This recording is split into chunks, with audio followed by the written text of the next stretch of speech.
20h sur la télévision Futur Média. Bonsoir à toutes et à tous. Bienvenue à cette principale édition. Les titres, c'est dans un instant. C'est officiel, le Conseil constitutionnel a validé les résultats de l'élection des membres du Haut Conseil pour les collectivités territoriales. Les détails à la une de cette édition. Le scandale lié à la voix audio prêtée à Yahambaye secoue la place politique. Le professeur Ousmane Sène réagit. Le directeur de West African Research Center condamne et appelle les hommes politiques à la mesure. Le pire est à craindre à Mbao où le marigot est sorti de son lit, installant les riverains dans l'inquiétude. Ces derniers sollicitent l'aide urgente des autorités. Le poisson, introuvable au lendemain de la Tabaski, au quai de pêche de Yoff, quelques petites espèces sur les étals et il faut débourser beaucoup d'argent pour se les procurer. Pendant ce temps, les Sénégalais férus de viande ont gardé les bonnes parties du mouton pour les savourer à petite dose. Toutefois, cette pratique ne s'accommode pas d'une mauvaise conservation.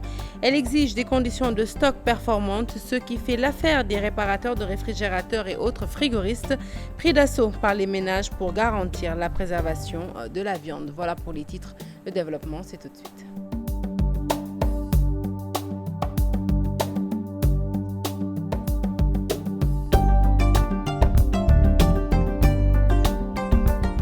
Bonsoir à tous, un journal que nous ouvrons donc tout de suite avec les résultats de l'élection des membres du Haut Conseil pour les collectivités territoriales qui viennent d'être validés par le Conseil constitutionnel. Benno Bokk Yakaar remporte 68 sièges sur les 80. Les 12 autres sièges reviennent aux coalitions et mouvements politiques. L'institution a toutefois rejeté la requête d'annulation de scrutin formulée par le candidat Mamadou Abdoulaye Sy de Matam. Les détails, c'est tout de suite avec Souleymane Touré. Sur ce tableau, le Conseil constitutionnel rejette recours en annulation du scrutin formulé par le candidat Abdoulaye Mamadou Sy du Front social Labal pour le département de Matam.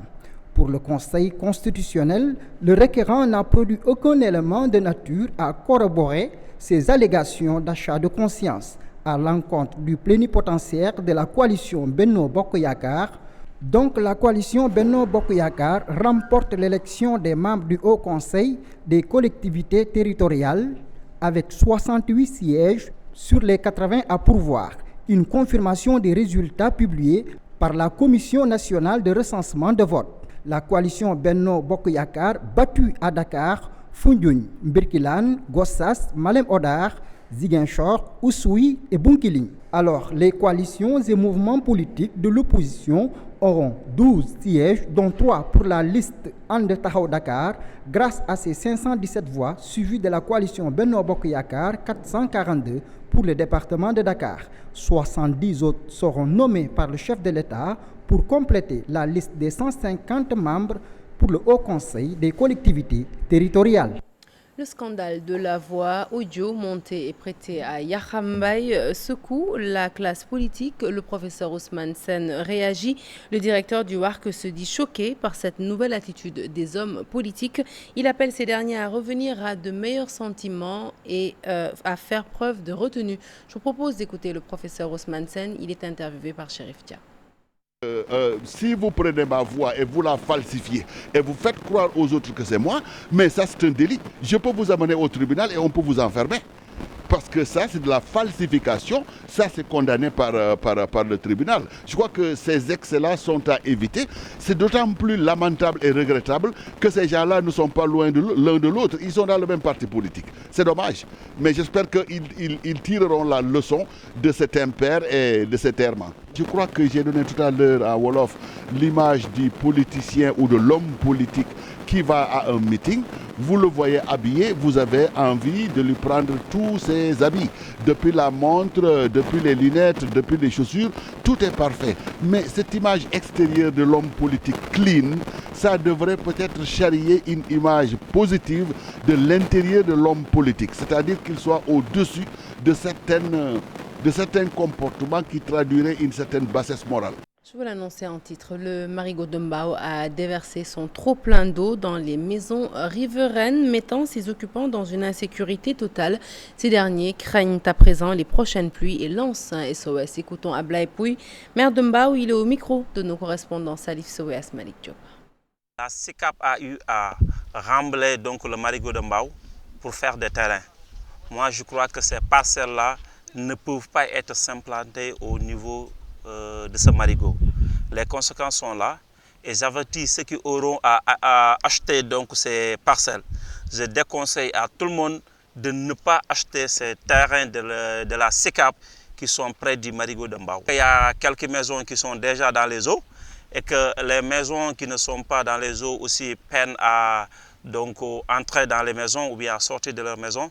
Donc le problème est là réel et ce que l'on doit faire, c'est que l'État donc vient quand même enlever ce remblai de la SICAP, mais aussi que l'État fasse un dragage du marigot de Mbao et qu'on ait aussi un système de pompage avec les sapeurs-pompiers qui sont très braves, un système de pompage quand même efficace avec des buseaux qui ont des clapettes anti-retour pour empêcher à l'eau de la mer de retourner dans le marigot de Mbao. Nous avions saisi le sous-préfet, on a même écrit et nous avions aussi écrit à la DESCOS.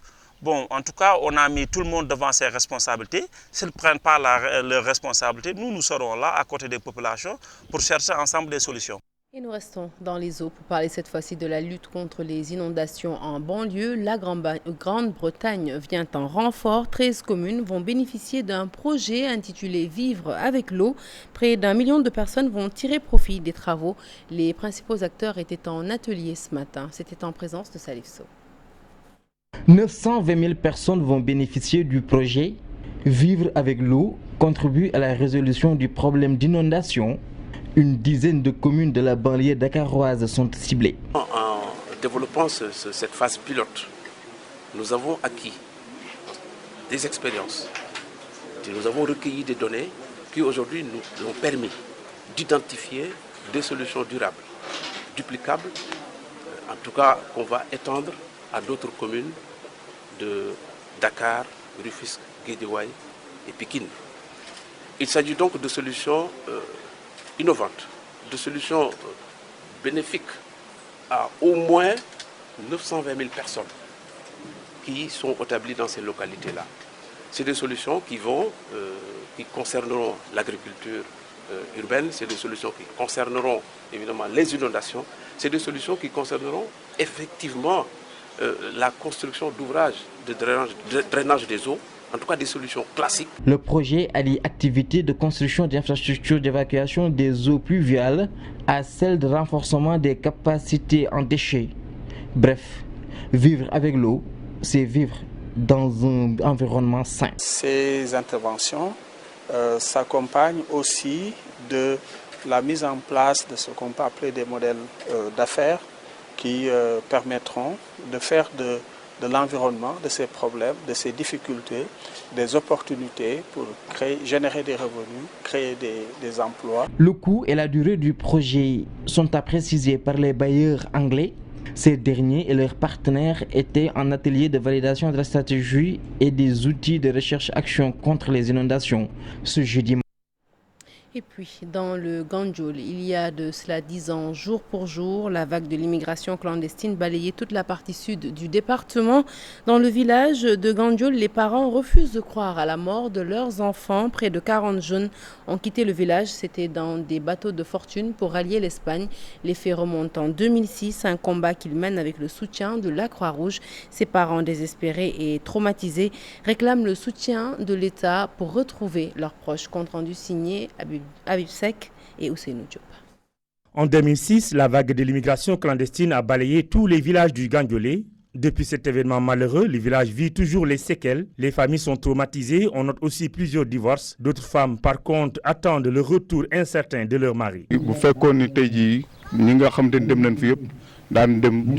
Ils sont au nombre de 40. Comme vous le savez, ils ont quitté le village depuis 2016. Certaines femmes ont demandé le divorce. Moi, mon enfant de 22 ans a quitté la maison depuis 2016 et toujours, on n'a pas ces nouvelles.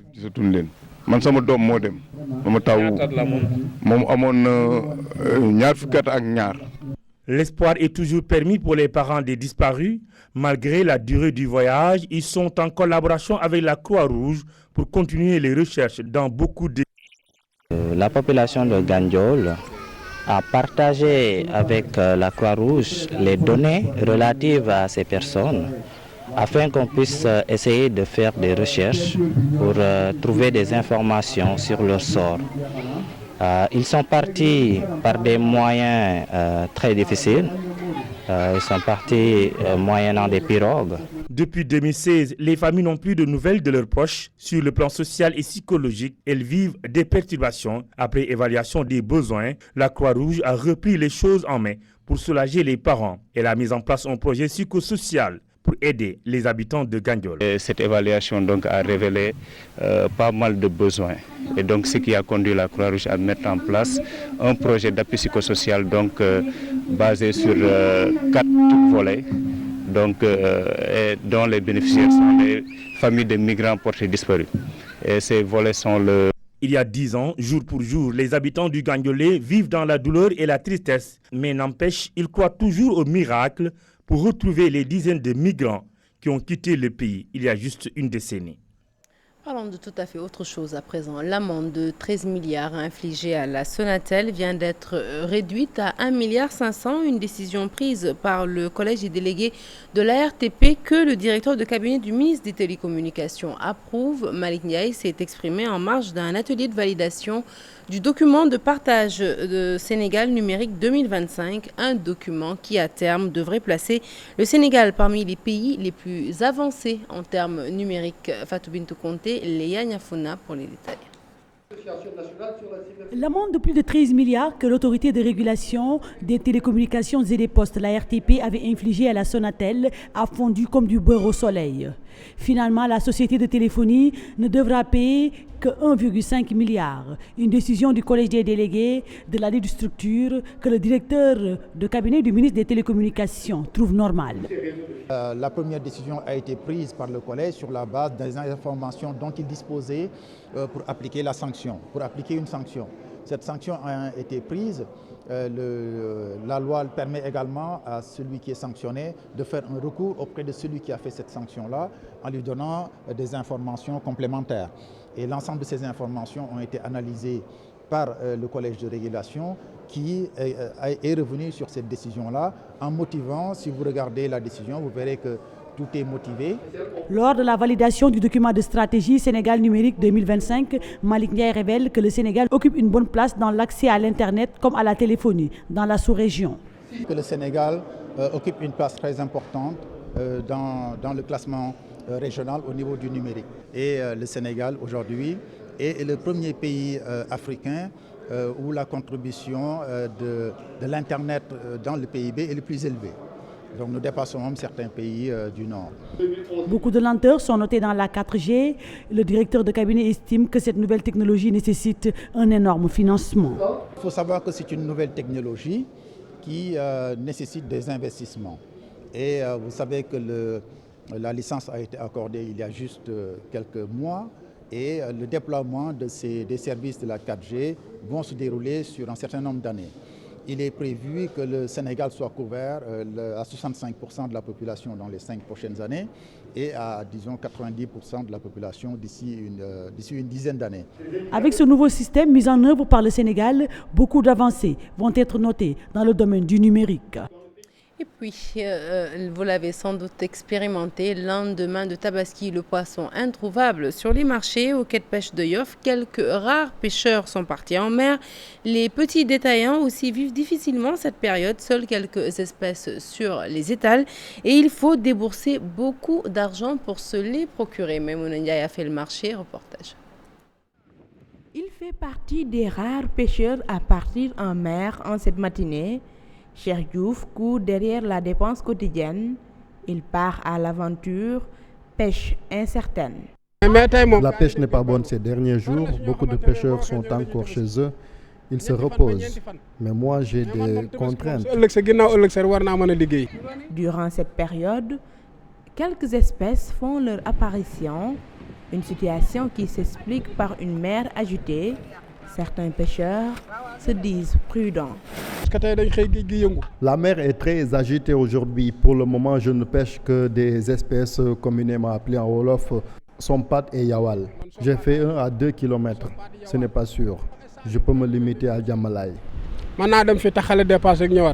À quelques mètres de là, ces vendeurs Au menu de leur discussion, la rareté du poisson. Vous voyez, je n'ai que ce seul poisson. Je veux l'écouler à 3 000 francs et je ne cherche pas plus. Les temps sont durs. Nous sommes là, il n'y a presque pas de boulot, mais nous rendons grâce à Dieu. À pareil moment, nous enregistrons beaucoup de revenus, mais actuellement, c'est très difficile. Des étals vides, c'est presque le décor ici au quai de pêche de Yoff. La situation va peut-être évoluer d'ici le retour des mareyeurs, encore au repos. Parlons conservation à présent. Les Sénégalais férus de moutons de Tabaski aiment bien conserver la viande pour la savourer à petite dose, une habitude plutôt sans danger pour le consommateur, pourvu que ce dernier s'assure de la bonne conservation. Et pour ce faire, la diététicienne Mamadame Bout nous rappelle les précautions à prendre dans ce reportage de Biramatior. La viande, une denrée périssable, la maîtrise de la technique de sa conservation, une nécessité absolue. Il faut conserver la viande dans la chaîne de froid et faire tout pour qu'il n'y ait pas de rupture. C'est-à-dire il ne faut jamais sortir la viande de la chaîne de congélation, la décongeler et la remettre. Donc ça favorise une source de contamination et ça peut faire que la viande va être altérée. Comme on a l'habitude de faire, en général, on prend 10 kg de viande, on les met dans le frigo, on sort les 10 kg pour en prendre 1 kg et ce qui reste, on les remet. Ça, il faut l'éviter. Selon la nutritionniste, les risques dus à la rupture de la chaîne du froid sont énormes. Ils peuvent causer des accidents. Pour la consommation d'une viande altérée, c'est l'intoxication alimentaire. Et vous savez, l'intoxication alimentaire, comme c'est un état pathologique engendré par la consommation d'un aliment contaminé par les microbes ou par une substance toxique, c'est très douloureux. Il y a plusieurs types d'intoxication alimentaire. Par exemple, toutes les maladies infectieuses qui sont causées par la consommation d'un aliment altéré. Par exemple, il y a les salmonelloses, il y a les contaminations qui sont dues au staphylocoque, aux moisissures. Donc, comme vous voyez, il y a aussi, par exemple, des maladies épidémiques comme le choléra, la fièvre typhoïde, etc.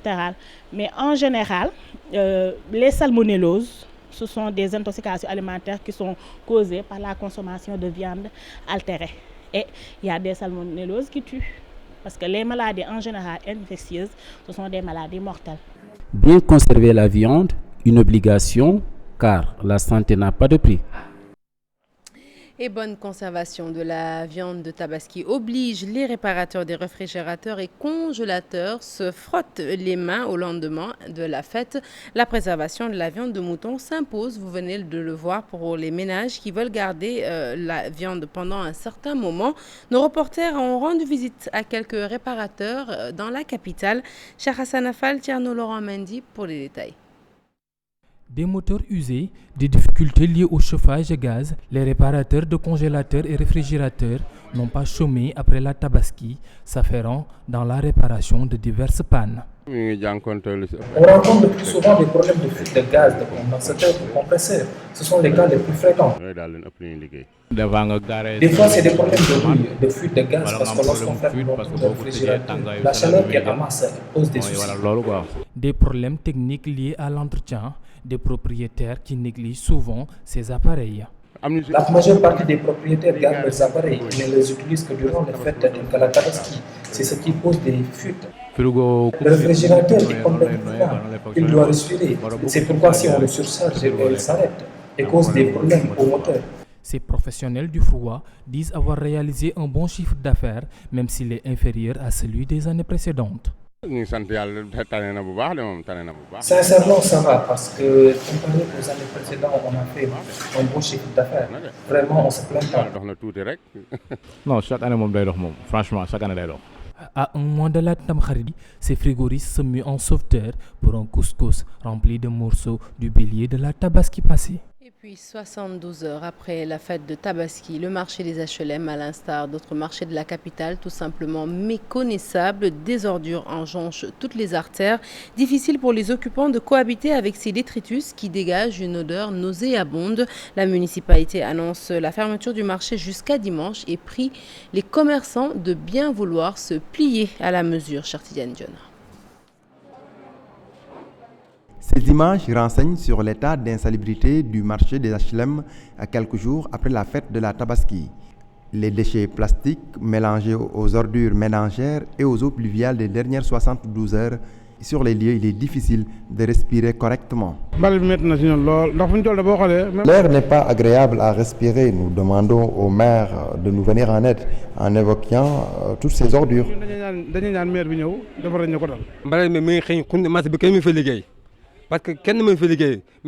L'odeur de ces ordures nous indispose. Certains de nos clients se désolent de cette situation et pourtant nous nous acquittons de toutes nos taxes. Ce matin, il y a une vieille dame qui est tombée ici. C'était vraiment pathétique. Sur l'avenue chez Ahmadou Bamba, le même scénario s'observe à la différence. Une vaste opération de nettoiement est menée par des techniciens de surface. Depuis ce matin, on est en train de nettoyer la façade. Et après, on va attaquer l'intérieur du marché. Et Inch'Allah, ce sera une vieille histoire que ça va passer. Parce que chaque Tabaski, c'est la même chose. Donc maintenant, nous allons prendre notre responsabilité. Et puis hier aussi, le maire était là. Bon, il a vu la situation. Il a assigné de nettoyer le marché. Et Inch'Allah, on va réussir à nettoyer tout le marché. À compter de ce jeudi, le marché des HLM sera fermé jusqu'au dimanche, annonce le maire. Babacar Seck invite les occupants à se conformer à cette mesure prise. Le maire Babacar Sadir Seck que nous allons d'ailleurs écouter tout de suite, il vient de nier en bloc l'accusation selon laquelle l'espace allant de la chapelle Saint-Maurice d'Angers au marché a été loué à 30 millions de francs CFA à un tiers par sa municipalité. Nous écoutons le maire des HLM, toujours au micro de Chartidiane Dion. L'arrêté n'est rien d'autre que pour formaliser, permettre aux services de police de savoir que le maire a fait un arrêté pour telle raison. Je n'ai pas fait un arrêté pour le plaisir de faire un arrêté. J'ai fait un arrêté pour permettre aux services techniques qui s'occupent du nettoyage de bien nettoyer le marché et les alentours. Moi, je crois que si le promoteur pouvait me donner 30 millions, je donnerais chaque semaine à un promoteur pour avoir 30 millions. Parce que j'en ai besoin. Mais je peux vous garantir que le promoteur n'a pas donné 30 millions. Non, vraiment, je dis encore, il n'a pas donné 30 millions.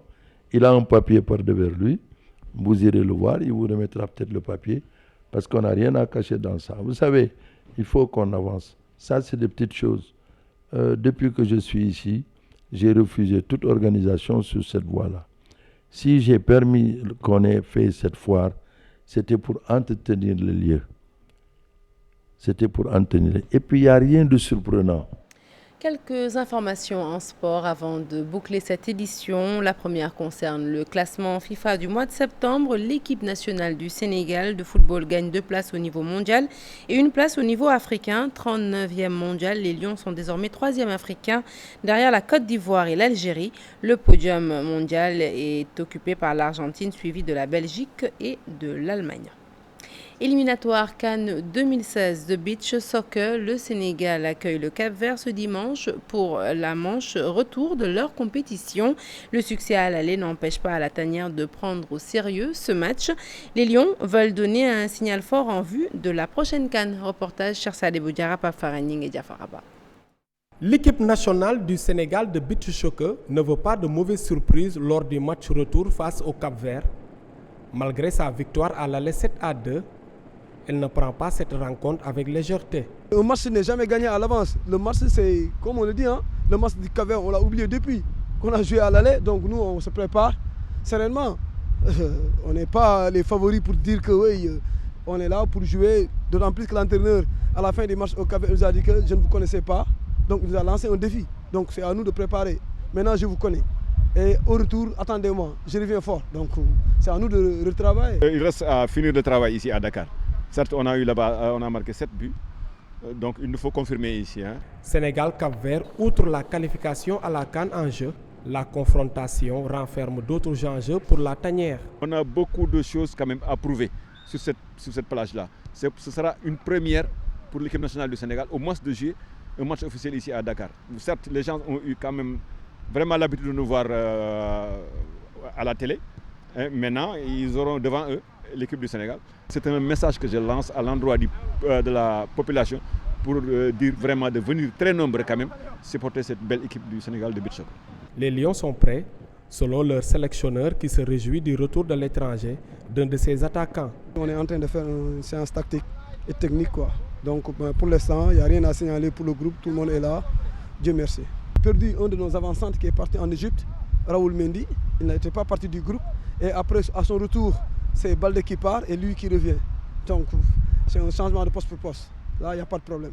Les Lions vont faire face aux Cap-Verdiens ce dimanche à 17h à la plage des Parcelles Assainies. Victorieux à l'aller, ils partent avec un avantage pour composter leur ticket pour la CAN Nigeria 2016 au mois de décembre. Bonne chance à nous, Lyon. Fin de ce journal. Merci de l'avoir suivi. Prochain rendez-vous de l'information, le tout en images à 0h. L'info qui continue sur votre site www.igfm.sn. Une fois n'est pas coutume, vous n'aurez pas d'invité du 20h ce soir, mais Mamadou Ibra Kane revient demain, Inch'Allah. Excellente suite des programmes sur TFM. Au revoir.